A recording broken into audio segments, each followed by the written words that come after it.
Most first-time visitors to Bangkok make one quiet mistake. They book the wrong area. Not because they did anything wrong, but because nobody explained how Bangkok actually works. And that one choice can ruin the whole trip. Bangkok isn't difficult, it's just misunderstood. And once you understand this one thing, choosing the right area becomes simple. And your entire trip feels easier from day one. What most people don't realize is that Bangkok doesn't reward effort the way other cities do. You can research for weeks, compare hotels endlessly, and still end up frustrated.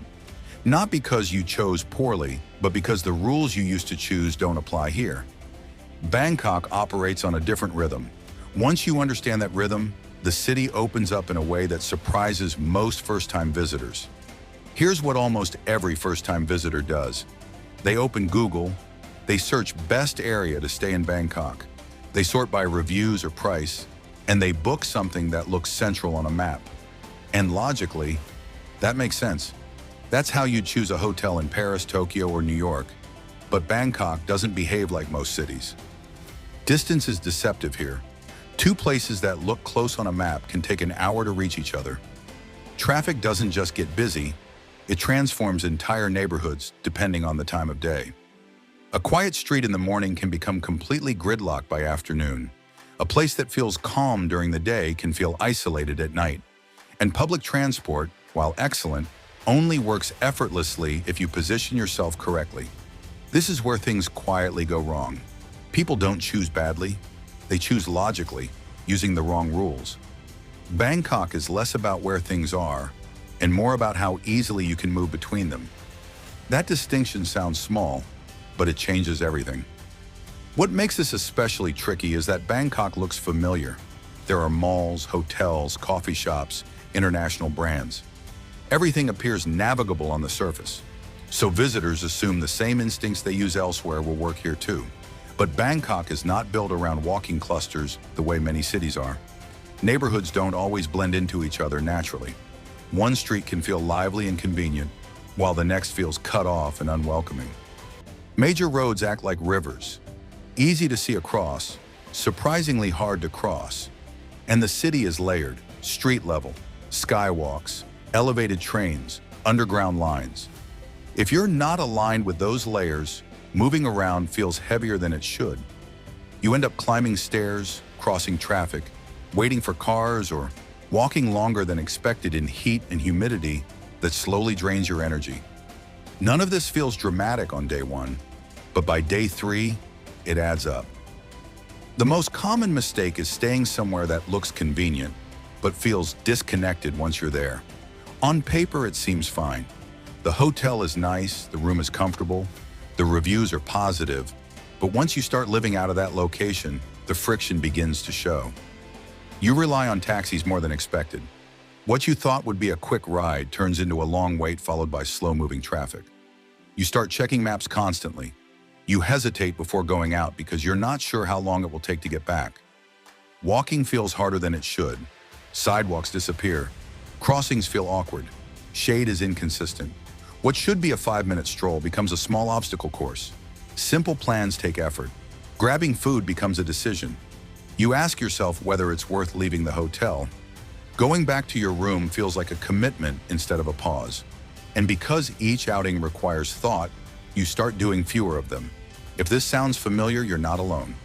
By day 3 or 4, you're tired. Not from sightseeing, but from getting around. And this is the part many visitors don't recognize. They assume the fatigue is normal. They think Bangkok is just intense. But Bangkok should feel smooth. It should feel energizing, not draining. If it doesn't, your base is usually the reason. Another quiet issue is timing. Many areas of Bangkok are single-purpose. Business districts are efficient during the day and hollow at night. Entertainment zones come alive after dark but feel awkward or lifeless in the morning. Residential pockets are peaceful but require effort to leave. First-time visitors often land in areas that only work for part of the day. So half your time feels great and half your time feels off. You wake up and struggle to find breakfast nearby, or you enjoy the daytime energy, then feel stranded at night. Or you love the calm evenings but spend every morning commuting back into the city. These mismatches create subtle dissatisfaction. Nothing is wrong enough to complain about, but nothing feels quite right either. Here's the part most people miss. First-time visitors don't need the perfect area. They need a forgiving one, an area that works with you instead of demanding constant planning. A forgiving area is one where small mistakes don't punish you, where changing your mind doesn't feel costly, where spontaneity is possible. An area where food is easy, not a once-a-day destination, but something available whenever you step outside. Street food, cafes, casual restaurants, late-night options, all within a few minutes' walk. You don't need to research every meal. You can just follow your instincts. Transport is close. Not theoretically nearby, but genuinely close. A BTS or MRT station you can reach without thinking. One that connects you to multiple parts of the city without complicated transfers or long walks in the heat. Plans can change without stress. If it rains, if you're tired, if you decide to head back early, it doesn't feel like you're giving something up. Going home is easy, so you're more willing to go out again later. Evenings still feel comfortable, not empty, not intimidating, not overly chaotic, just alive enough that you feel safe, relaxed, and welcome walking around after dark. This is the difference between enjoying Bangkok and feeling worn down by it. The right area removes friction, the wrong one adds it every single day, and friction compounds. A small inconvenience on day 1 becomes frustration by day 5. By the end of the trip, people don't remember the hotel room. They remember how the city felt. Location defines that feeling. A hotel can have great reviews and still be wrong for you, because reviews don't tell you. How long it actually takes to get around 5 kilometers means nothing in Bangkok. What matters is connectivity to rail lines, intersections, and places you'll visit repeatedly. How the area feels after dark. Some neighborhoods empty out completely, others change personality. Reviews written after one night don't capture that rhythm. How noisy or empty it becomes. An area can be lively in the afternoon and strangely quiet at night, or peaceful by day and overwhelming after sunset. Or how simple your daily routine will be. Reviews rarely mention how many decisions you'll need to make just to eat, cross the street, or get back to your room. This is why so many first-timers feel disappointed. Even when the hotel itself is nice, they sense something is off. They feel slightly disconnected from the city they imagined. They might even conclude that Bangkok isn't for them. That feeling almost always comes down to location. Bangkok is not a city that rewards isolation. It rewards immersion, but only if that immersion is easy.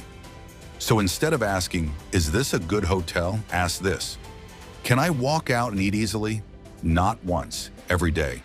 Can I reach the BTS or MRT in minutes? Not with effort, without thinking. Can I change plans without stress? If I want to go back, switch areas, or slow down, will this area still feel comfortable at night? Not just safe, but pleasant. If you can answer yes to most of these, you're choosing well. Bangkok rewards position, not perfection. You don't need the best hotel in the city. You need the right starting point. One that lets Bangkok reveal itself naturally without friction or fatigue. Once that foundation is right, everything else becomes easier. You explore more. You linger longer. You feel less pressure to optimize every moment. And that's when Bangkok becomes addictive. Your first stay in Bangkok sets the tone for how you see the city. Stay in the right area, and Bangkok feels welcoming, relaxed, and addictive. You start to understand why people keep coming back, why some travelers extend their stay without planning to, why the city feels chaotic at first glance, but deeply livable once you settle in. Stay in the wrong one, and people assume the city is harder than it really is. They blame the traffic, the heat, the crowds, but it isn't. You just need the right starting point. If this helped you, I'd genuinely like to hear from you. Let me know in the comments where you were thinking of staying or where you stayed last time. And on the screen right now is the next video I recommend you watch. It'll help you avoid more first-timer mistakes and enjoy Bangkok properly from day one.